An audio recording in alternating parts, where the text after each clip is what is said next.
Graças a paz, meus irmãos. Vamos estarmos juntos para meditarmos na palavra do Senhor. Eu gostaria de ler um texto com você que se encontra no livro do profeta Ezequiel, capítulo 14, de 1 a 3, que nos fala assim. Então vieram ter comigo alguns dos anciãos de Israel e se assentaram diante de mim. Veio a minha palavra do Senhor dizendo: Filho do homem, estes homens levantaram os seus ídolos dentro do seu coração, tropeço para a iniquidade que sempre tem eles diante de si. Acaso permitirei que eles me interroguem? A Bíblia nos fala que o povo foi levado para o cativeiro na Babilônia por causa do pecado da idolatria. O povo, durante muitos anos, foi corrigido pelo Senhor, cerca de 100 anos antes, através do profeta Isaías, durante 40 anos, através do profeta Jeremias e tantos outros profetas que se levantaram, como o caso de Abacuque. No entanto, o povo não se voltou para o Senhor, continuou na idolatria, até que o Senhor então envia a Babilônia e leva o povo cativo para a Babilônia.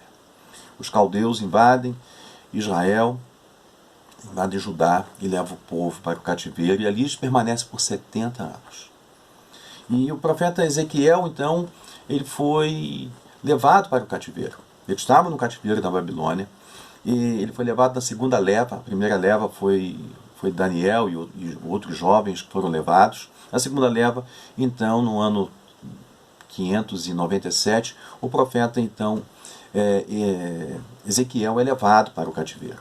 E lá no cativeiro, ele faz a sua casa perto ali do rio Quebar, e ali ele é consultado pelos anciãos. Ezequiel, ele era filho de sacerdote. O pai dele era sacerdote, ele vinha de uma família sacerdotal. No entanto, ele foi chamado para ser profeta. Assim como Jeremias, que era também filho de sacerdotes, a família sacerdotal, e foi chamado para ser profeta, assim como João Batista, que era filho também de um sacerdote, vinha de uma família sacerdotal e foi chamado para ser profeta. Então quem comissiona, quem chama para o ministério é o Senhor. A vocação, irmão, pertence a Deus. Então tem muita gente hoje dizendo ser pastor, profeta, apóstolo, tanta coisa aí, quantos títulos, né? Mas quem comissiona é o Senhor. Quem chama para o ministério é o Senhor. Quem vocaciona é o Senhor. Então as pessoas podem até ter um título, mas não quer dizer que seja diante do Senhor aquilo que eles estão proferindo com seus lábios, ou que o seu título pendurado na parede diz. Então nós temos que tomar muito cuidado. Quem chama aqui para o ministério é o Senhor. E o Senhor tirou, no caso aqui, Ezequiel, do sacerdócio para ser profeta. Assim como tirou Davi de trás das malhadas, de trás das ovelhas, cuidando de ovelhas, para ser rei de Israel. Então é o Senhor quem comissiona. E o Senhor comissionou no passado, ele comissiona hoje. Outra coisa que nos chama a atenção em relação a Ezequiel, que o nome Ezequiel quer dizer Deus fortalece. E o Senhor estava ali, através de Ezequiel, fortalecendo a fé desses irmãos, desses judeus, e muitos deles realmente com o coração rendido ao Senhor, mas nem todos, ali fortalecendo a fé dessas pessoas. Mas o que esse texto tem a nos ensinar? O que nós podemos aprender desse texto? Porque se o povo foi levado cativo, é porque a idolatria estava em seus corações. Porque era um povo idólatra. Tanto que o Senhor nos diz assim: Filho do homem, estes homens se levantaram, os seus ídolos dentro do seu coração, tropeço para a iniquidade que sempre tem eles diante de si. Caso permitirei que me interroguem. Eles não foram tirar satisfação com Deus mediante a voz do profeta. Nós queremos ver o que Deus tem para falar com a gente. Só que o coração deles estava encharcado de idolatria, de erro, de pecado, tudo de coisa ruim. Mas o Senhor levou o povo cativo, não foi para castigá-los simplesmente, mas para corrigi-los, para tratar com o seu povo, porque o Senhor queria levá-los de volta, mas com o coração rendido a Ele. Por isso que o cativeiro durou 70 anos. Foi um período longo, onde o Senhor foi tratando, trabalhando, moldando, e fazendo que o povo se retratasse e abandonasse o pecado, principalmente o pecado da idolatria. E foi o que aconteceu. Então, algumas lições que nós podemos tirar aqui desse texto. Primeira lição que o texto nos ensina aqui em Ezequiel, que vai até o verso 11, que vamos estar meditando nesse dia. Então, Então a primeira lição que nós aprendemos aqui é que nós corremos o risco de sermos corrigidos pelo Senhor e não aprendermos a lição. Às vezes o Senhor nos corrige, o Senhor trata com a gente, o Senhor molda, quer corrigir, mas quantos estão aprendendo a lição? Quantos estão colocando em prática aquilo que foi falado? Tanto que lá em Ezequiel capítulo 8, mesmo depois do cativeiro, o povo padecendo lá no cativeiro, a viagem difícil, mais de 1000 quilômetros de viagem a pé, muitos morreram, o caos estava estabelecido na nação. Lá no capítulo 8 de Ezequiel diz que as pessoas estavam dentro do templo, o templo ainda não tinha sido destruído, estavam adorando a Tamuz, adorando entidades, e o povo, e muitos dos anciãos que estavam lá dentro, diz: Deus não está vendo, Deus não vê, Deus não se importa, como se Deus não estivesse vendo. No entanto, o profeta Ezequiel foi levado, como diz lá no capítulo 8 de Ezequiel, pelos cachos dos cabelos, até onde estava esse povo, e o Senhor revelou a ele o que estava acontecendo. Está vendo, filho do homem, o que está acontecendo aqui? Está vendo, filho do homem, como essas pessoas se portam? Está vendo, filho do homem? Irmãos, às vezes a gente reclama do castigo divino, mas é a boa mão do Senhor corrigindo um povo rebelde, um povo que está cativo da idolatria, dos seus próprios pecados, dos seus próprios interesses, que não é diferente dos dias de hoje, o que está acontecendo hoje no mundo, o que está acontecendo hoje no Brasil, o que está acontecendo hoje, quem sabe, na sua casa. Então nós temos que tomar muito cuidado. O pecado toma o coração do homem, o homem se afasta de Deus, homens, que eu digo, pessoas que confessam ser crentes em Jesus, mas que estão longe do Senhor, com seus corações encharcados de idolatria. Então, a primeira lição que nós aprendemos aqui é que nós corremos o risco de sermos corrigidos por Deus, como está acontecendo nos dias de hoje, e não darmos ouvidos à voz do Senhor. Então nós temos que tomar cuidado. Então o Senhor, a primeira coisa que ele faz aqui, ele desmascara a idolatria do coração e o falso temor que esses homens tinham. Na verdade, eles não tinham compromisso com Deus. Os anciãos estavam diante do profeta, só que eles foram consultar o Senhor, mas com o coração encharcado de idolatria, coração encharcado de engano. Pessoas sem nenhum compromisso com Deus. Seus corações, em vez de haver o temor a Deus, estavam cheios da palavra do Senhor, estavam cheios de quê? Cheios de ídolos, cheios das suas vontades, cheios do seu eu, o eu, sua idolatria. Ainda assim, se apresentavam de forma piedosa, ou pelo menos com a aparência de piedade, perante o profeta, achando que estavam enganando quem? Enganando a Deus. A sua falsa espiritualidade não podia enganar, podia até enganar o profeta, mas enganar Deus em momento algum. Tanto que o Senhor revela ao profeta o que estava acontecendo. Parecem dóceis, parecem tementes a mim, mas são idólatras. O coração deles está encharcado de coisa ruim. Tanto que lá em Ezequiel 33, eu gostaria que você lesse comigo, Ezequiel 33, verso 31 e 32, olha só o que é que diz aqui. Ezequiel 33, verso 31 e 32, diz assim. Olha só que palavra dura que o Senhor traz, mas que é uma grande realidade. Ezequiel 33, verso 31 e 32 diz assim: Eles vêm a ti como o povo costuma vir, e se assentam diante de ti como o povo, e ouvem as tuas palavras, mas não as põem por obras, pois com a boca professa muito amor, mas o coração só ambiciona lucro. Eis que tu és para eles como quem canta canções de amor, e tem voz suave e tange bem, porque ouvem as tuas palavras, mas não as põem por obras. Ou seja, são pessoas que querem ouvir a voz de Deus, mas como se Deus fosse um entretenimento para eles. Eles ouvem, mas, como diz o antigo ditado, a voz de Deus entra por um ouvido e sai pelo outro. É isso que está acontecendo. É como a história de um menino que ia para o culto e o pastor observava que toda vez que ele ia pregar, o menino tapava um ouvido. E aquilo começou a incomodar o pastor, porque o pastor começava a pregar, o garoto tapava um ouvido. Só um. Até que um dia o garoto estava saindo, o pastor chamou ele: meu filho, me diga uma coisa, por que toda vez que eu começo a pregar você tapa um ouvido? Pastor, é porque meu pai diz que o senhor fala entra pelo ouvido e sai pelo outro, e eu não quero que saia, eu quero guardar. É o que está acontecendo hoje. Muitas pessoas estão ouvindo a voz de Deus, mas estão entrando pelo ouvido e saindo pelo outro. Mudou de lá para cá? Não. continua a mesma coisa. Às vezes o culto está acontecendo, mas sem a presença de Deus. O culto está acontecendo, mas sem compromisso com Deus. O culto está acontecendo, mas estão cultuando a si mesmos e não estão cultuando a Deus. Como disse A.W. Tozer, lá pelos anos 50, ele disse assim: se o Espírito Santo for retirado de algumas igrejas, eles não perceberão que isso ocorreu.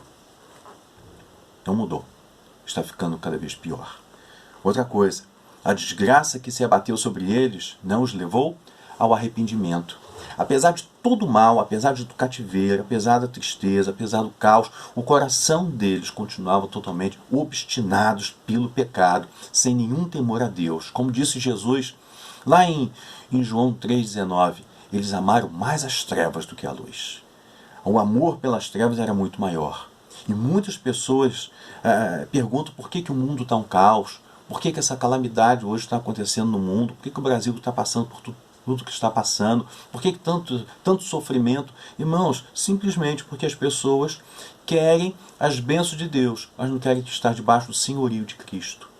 As pessoas estão querendo receber benefícios da parte do Senhor. Quando eu digo pessoas, eu estou falando da igreja. As igrejas estão abarrotadas de pessoas vazias de Deus, vazias do Espírito Santo. Estão desejosas das bênçãos, mas sem nenhum compromisso. Não querem ter um relacionamento íntimo com o Senhor. Dizimam, ofertam, participam dos cultos, dirigem culto, cantam, pregam, fazem um montão de coisa, mas sem nenhum compromisso. Estão longe do Senhor. Aí o que está acontecendo é isso. E qual é o resultado do pecado? O resultado do pecado, irmãos, é a morte. Tanto que lá em Lamentações, capítulo 5, nos mostra uma triste realidade do que aconteceu em Israel quando foi invadido. Quando Judá foi invadido, olha só o que aconteceu. Lamentações 5, de 11 a 16, diz assim: forçaram as mulheres em Sião, as virgens nas cidades de Judá. Os príncipes foram por eles enforcados, as faces dos velhos não foram reverenciadas. Os jovens levaram a mó, os meninos tropeçaram debaixo das cargas de lenha. Os anciãos já não se assentam na porta, os jovens já não cantam. Cessou o júbilo de nosso coração, converteu-se em lamentações a nossa dança, caiu a coroa da nossa cabeça. Ai de nós, porque pecamos. O salário do pecado é a morte. Qual é a consequência do que aconteceu? O povo foi levado cativo. E na nossa sociedade atual, na nossa igreja atual, infelizmente na igreja brasileira, está acontecendo a mesma coisa. As pessoas estão querendo os benefícios da parte de Deus, mas estão longe de Deus, não querem compromisso com Ele. Aí toda a sociedade está em pecado. É chaga pura, infelizmente. Vai do governo federal ao governo municipal. Há uma doença se instalada na nossa sociedade que se chama pecado, corrupção. Isso entrou dentro da igreja. A igreja não está longe disso. Quantas pessoas, eu vou falar algo aqui que é uma grande realidade, infelizmente. Quantas pessoas dentro das nossas igrejas foram pedir auxílio emergencial do governo sem precisar desse auxílio? Mas foram falando, nos seus corações falar assim: vai que cola, vai que eu consiga. Mas você não precisa, mas vai que eu consiga. Irmãos, isso é pecado. Isso é pecado.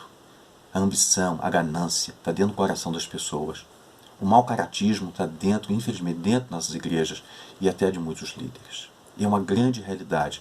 Por isso nós estamos padecendo desta forma. Mas, infelizmente, nem todos aprendem a lição. Nem todos se corrigem.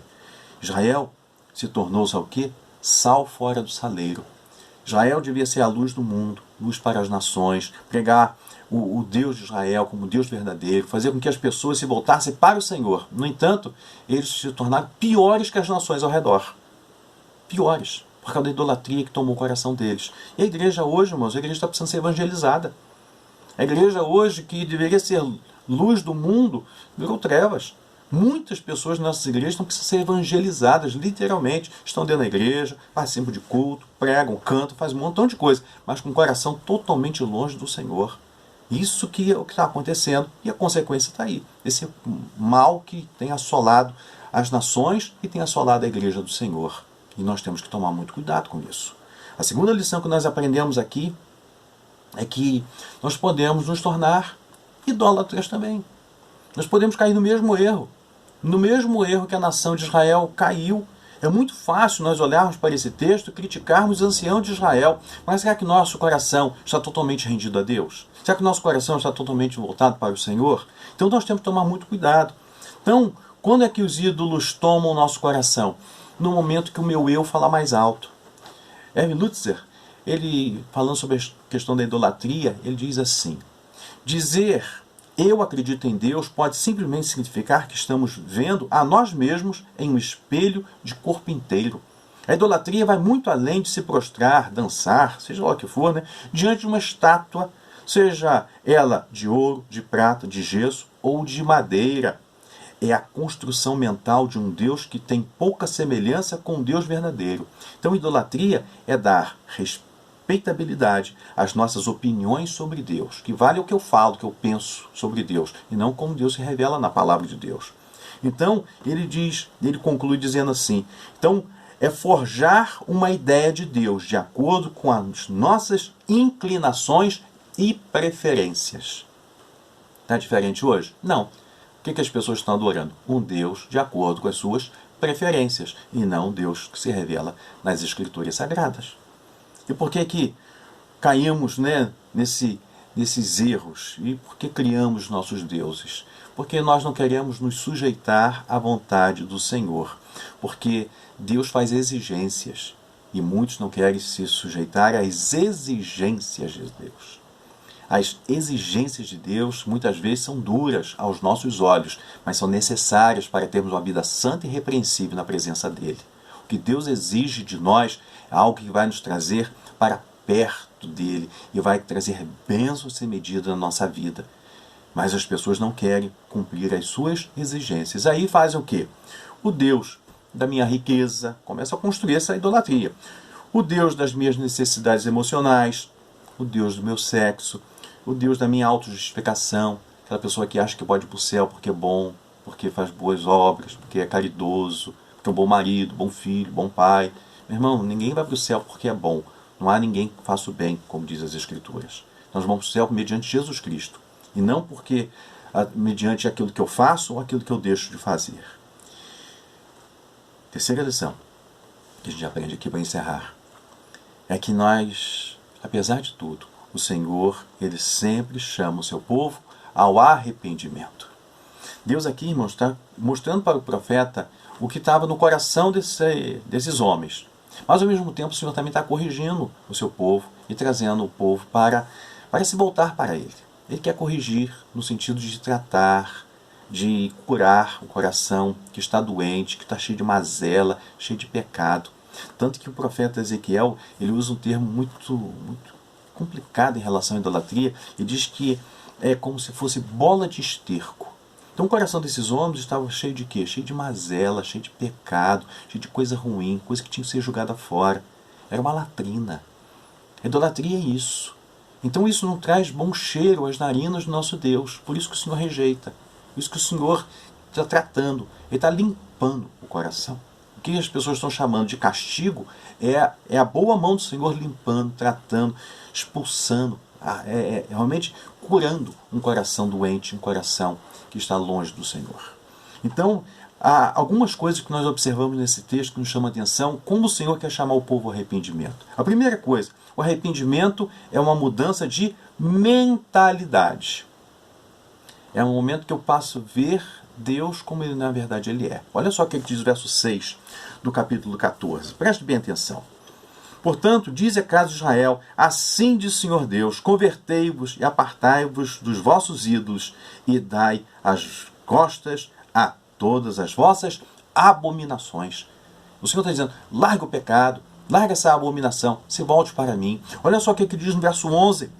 Para que a casa de Israel não se desvie de mim, nem mais se contamine com todas as suas transgressões. Então, diz o Senhor Deus, ele será o meu povo, e eu serei seu Deus. Ou seja, o Senhor está tratando com o coração dessas pessoas, está tratando com o nosso coração, para termos um coração totalmente rendido a Ele, um coração sadio, um coração limpo, um coração tomado pela glória de Deus, tomado do Espírito Santo, e não de ídolos. Segunda coisa que a gente observa aqui também ainda é que Deus, ele julga o seu povo, mas trata cada um de forma individual. Ele está tratando com o povo como um todo, mas individualmente, você e a mim, somos tratados. Olha só o que diz o verso 7. Porque qualquer homem da casa de Israel ou dos estrangeiros que moram em Israel, que se alienar de mim e levantar os seus ídolos dentro do seu coração, e tiver tal tropeço para a iniquidade, e vier ao profeta para me consultar no meio dele, a esse eu, o Senhor, responderei por mim mesmo. A este é individual, a adoração é individual, o culto é individual, a vida com Deus é individual, não é coletivo. No coletivo nós adoramos juntos, mas é eu e você. Deus trata com você e comigo. Deus é pessoal. Por isso que ele está dizendo que eu trato de forma individual. O culto é individual. A vida com Deus ela é individual. E para a gente fechar, o Senhor não deixará de julgar o seu povo, e nem os falsos profetas que a seduz. Não pense você que a idolatria não vai ser tratada, que quem leva o povo à idolatria, ao erro, ao engano, ao engodo, não será tratado. Deus vai tratar de cada um, pessoalmente. Não pense você que com Deus as pessoas brincam e ficam sem uma resposta de Deus. De Deus não se zomba, diz o apóstolo Paulo lá em Gálatas, capítulo 6. De Deus não se zomba. O que o homem planta, ele colhe. Guarde essa palavra, em nome de Jesus. Preste bem atenção aqui no que diz o verso 9 do capítulo 14 de Ezequiel. Se o profeta for enganado e falar alguma coisa, fui eu, o Senhor, que o enganei esse profeta, e estenderei a mão contra ele, e o eliminarei do meio do povo de Israel. O Senhor elimina. Olha só aqui no verso 10. Ambos levarão sobre si as suas iniquidades. A iniquidade daquele que consulta será como a do profeta. Então, tanto o profeta quanto quem consultou o falso profeta e deu ouvidos ao falso profeta, esse será julgado, esse será castigado, esse vai padecer. Porque como diz lá no Salmo 50, verso 21, tens feito essas coisas, e eu me calei, e pensavas que eu era teu igual. Mas eu te arguirei, e o porei tudo à tua vista. Não pense em você, meu irmão, que a gente vai fazer e não vai colher. Vamos plantar, nós vamos colher. Tanto o profeta quanto aquele que consulta o falso profeta. Quem dá ouvidos, não à voz de Deus, mas aos falsos profetas. Esses vão responder também diante do Senhor. Por isso que nós temos que tomar muito cuidado para que a idolatria não entre no nosso coração. Para que não sejamos levados pela nossa vontade. Não sejamos levados pelo meu eu. Porque eu quero Deus desse jeito, eu quero que Deus haja dessa forma. Irmãos, Deus vai agir segundo a sua palavra. Deus não tem compromisso com aquilo que os homens falam em nome dele, aquilo que ele nunca disse. Deus tem compromisso com a sua palavra. Então observe a palavra, guarde a palavra, limpe seu coração de idolatria, desse esterco que entra no coração, desse mau cheiro que está no coração. Limpe, enche o teu coração do Espírito Santo. Como diz a palavra, enchei-vos do Espírito. Enchei-vos do Espírito. E quando a gente se enche do Espírito, a voz do Senhor fala suave ao nosso coração. Nós temos alegria na presença do Senhor. Que Deus possa te abençoar e que você possa abandonar a idolatria, abandonar o mal. E quando nós falamos idolatria, nós estamos falando de ídolos, de pau, de pedra, de ouro, de barro, seja de que for. Nós estamos falando do eu, que toma o coração do homem e fala mais alto e tira o Senhor da centralidade da vida. E esse que é o grande perigo que todos nós podemos, infelizmente, cair. Por isso, de Deus aos ídolos é só um passo. E nós temos que tomar cuidado. Que Deus possa te abençoar, que Deus possa te guardar, que Deus possa te livrar desse mal que, infelizmente, tem assolado muitos corações.